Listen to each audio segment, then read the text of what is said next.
तो जगत को समृद्धिवान बना देती है, वैभव में कमी नहीं आती।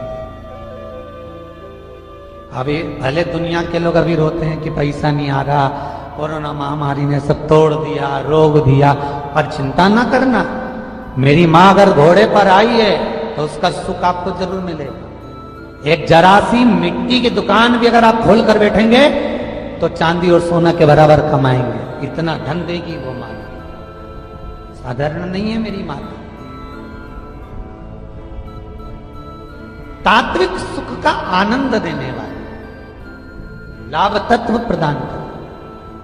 और नवरात्रि में भी अगर आपकी कोई कामना है, आपकी अगर इच्छा है, आपका मन है, तो जगत जननी की आराधना करो। पति और पत्नी में अगर क्लेश है तो जगदम्बा के मंदिर में मक्खन चढ़ाओ, प्रेम बढ़ जाएगा।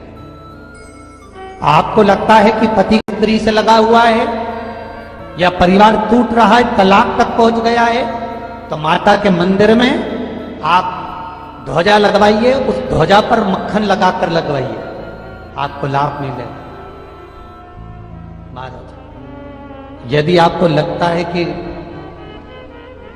बच्चे बहुत ज्यादा अपशब्द बोल रहे हैं, मुंह चला रहे हैं और प्रेम नहीं रख रहे, तो माता के मंदिर में लाल पुष्प, लाल चंदन और लाल चूड़ी मां को समर्पित करिए, प्रेम बढ़ेगा।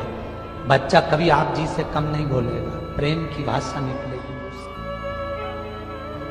मां जगतजननी की आराधना, जगदम्बा की उपासना। नवरात्रि में 9 दिन में से कोई एक दिन ऐसा ले लो जिस दिन कन्याओं का भोजन कराओ, साथ में उनको लाल चुनरी ओढ़ाओ या कोई लाल वस्त्र, लाल पूजन की सामग्री उनको दो, सुख मिलेगा, आनंद।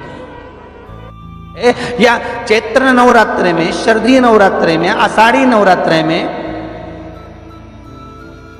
आदि कार्तिक पौष नवरात्रि में हम शंकर की, हम जगत जननी जगदम्बा की जब स्थापना करते हैं, या हम नूतन घर का प्रवेश करते हैं, या गणेश जी की स्थापना करते हैं, या कोई दुकान को प्रवेश करते हैं, या कोई शुभ कार्य करने के लिए अग्रण्य होते हैं, तो हम कलश की स्थापना क्यों करते हैं? आज शिव महापुराण में शुरुआत में अपन शिव और पार्वती की यही संवाद को लेकर चलते।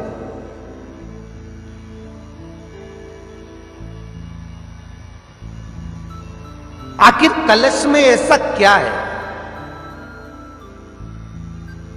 कलश के अंदर आखिर ऐसा क्या विराजमान है कि 33 कोटि देवता उस कलश के अंदर आकर बैठ जाते हैं? महाराज,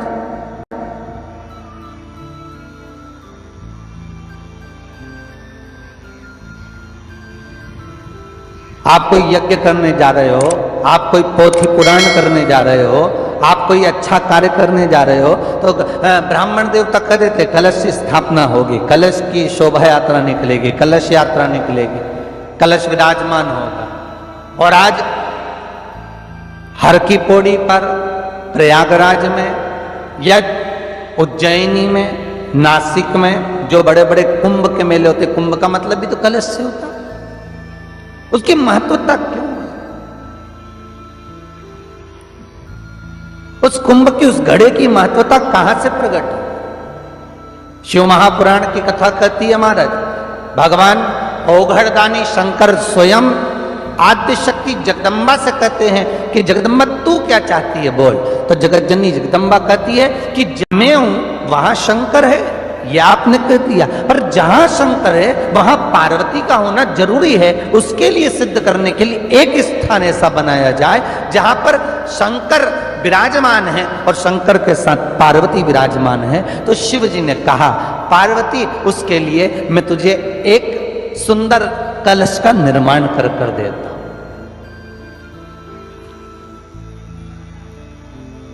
दुनिया का रचनाकार,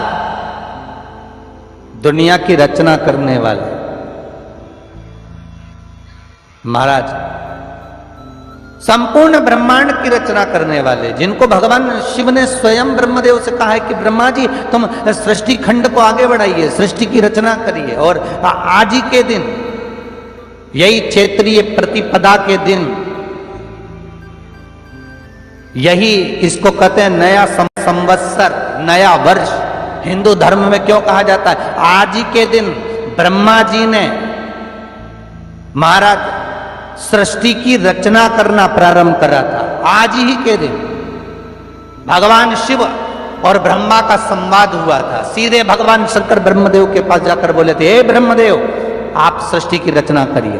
तो ब्रह्मा जी ने पूछा था, सारे नक्षत्र आपने बनाए, सारे दिन आपने बनाए, सारी घड़ियां आपने बनाई, सारा पल आपने बनाया, मनुष्य की श्वास गिनती, काउंटिंग, अर्थात मनुष्य के शरीर की रोमावली, ये सब आपने निश्चित करी है।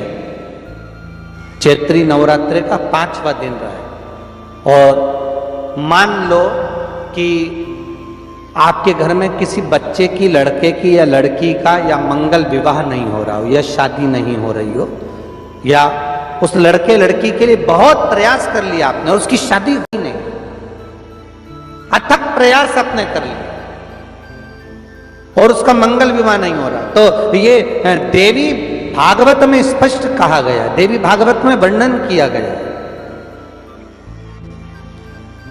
देवी भागवत में वर्णित किया गया।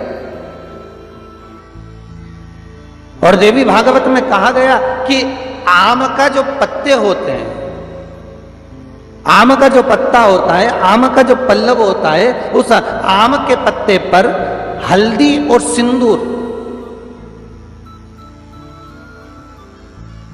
इन दोनों से स्वस्तिक का निर्माण किया जाए। देवी भागवत का संवाद है, बहुत ध्यान देना हमारे। जिन कन्याओं का विवाह ना हो पंचमी के दिन, नवरात्रि की कोई सी भी पंचमी, मतलब जो पंचमी तिथि पड़ेगी, कोई भी नवरात्र हो, चाहे वो 4 नवरात्र में से, चाहे वो पौष का हो, अश्विन का हो, चैत्र का हो, आषाढ़ का हो, किसी भी नवरात्रि में आप कर सकते हैं। एक पान के पत्ते पर, एक ही पत्ते पर जो 2 स्वस्तिक बनेंगे, एक हल्दी का बनेगा, एक सिंदूर का बनेगा। बस अंतर इतना है, जो हल्दी का स्वस्तिक है उस पर कंकु के चावल, अर्थात रौली के चावल, रोली कुंकू के चावल रखना है, और जो सिंदूर का है उस पे हल्दी के चावल रखना। इतना रखकर, जिस लड़का लड़की का विवाह नहीं होता उसकी हथेली पर रखकर उसका नाम और गोत्र बोलकर महाराज उसको ले जाकर नीम के पेड़ के नीचे उसको रख दिया जाता है।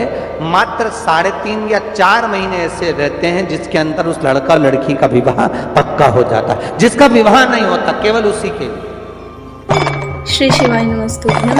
इसी प्रकार की जानकारी प्रतिदिन प्राप्त करने के लिए अभी हमारे चैनल को सब्सक्राइब करें, जिससे आप हमारी आने वाली किसी भी अपडेट को मिस ना करें। श्री शिवाय।